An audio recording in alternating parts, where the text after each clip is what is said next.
기본적인 그 치료는 적출이다라고 말씀을 주셨는데 적출을 하게 되면 그럼 재발 위험성은 없다고 봐도 될까요? 초기인 경우는 네. 95% 정도가 잘 지내십니다. 그런데 자궁 내막암은 특이하게도 3, 4기부터 급격하게 재발률이 올라갑니다.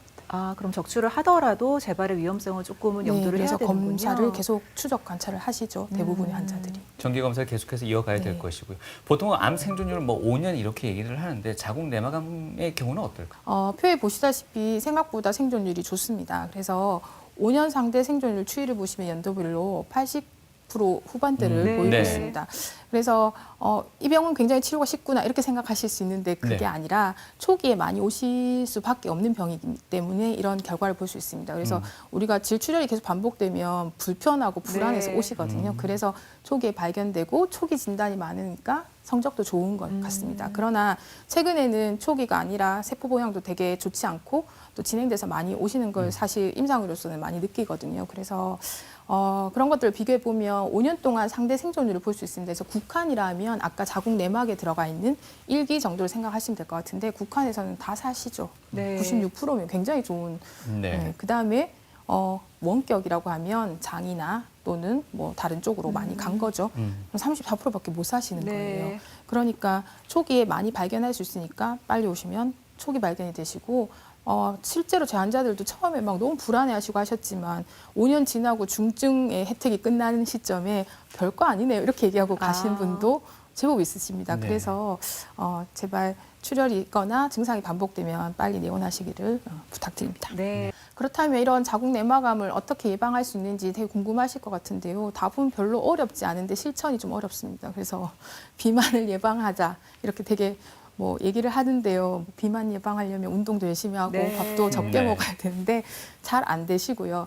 그래서 막 뭐 BMI가 한 30, 40 뭐 이렇게 되시는 분들이 많이 오시는데 예. 제가 이렇게 한번 물어봤습니다. 어떻게 이렇게 갑자기 100kg 넘게 찌셨어요? 라고 얘기하니까 70kg 때 다이어트를 하셔서 10kg를 3개월 만에 빼시고 요요가 와서 20kg가 찌고 이렇게 하니까 너무 금방 가더라는 거죠. 네, 네. 그래서 그런 급박한 다이어트 말고 한 달에 1kg 정도 빼서 유지하시는 그러면 1년이면 10kg를 빼실 수 있으니까 BMI가 한 25에서 30 되신 분들은 요 정도만 관리하셔도 사실 무월경도 월경이 돌아오고요. 네. 그다음에 이런 것도 리스크가 많이 감소하시겠죠. 실제 내원하시는 환자 가운데 이 비만 환자가 차지하는 비중이 그만큼 높습니까? 많습니다.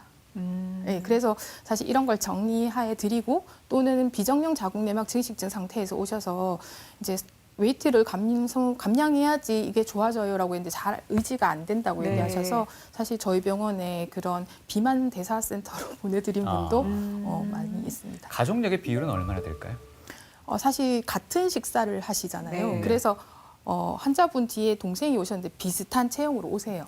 네, 그래서 환자분들이 같이 생활하는 습관이라든지 그다음에 운동 행태라든지 이런 것들은 어쩔 수 없이 가족을 가지게 되기도 하고 또는 집에 유방암 환자나 자궁 내막 환자가 있다면 리스크는 올라가는 걸로 네. 생각을 합니다.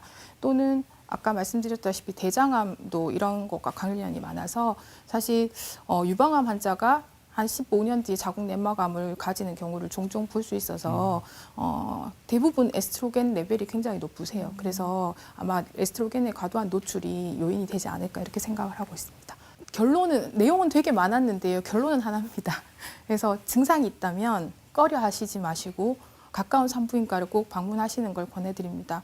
뭐 대학병원까지 안 오셔도요. 가까운 산부인과에 훌륭하신 많은 선생님들이 계시니까 문제가 있다, 의심이 된다, 아니야 이건 걱정하지 않아도 돼. 이 정도만 들으셔도 되지 않을까요?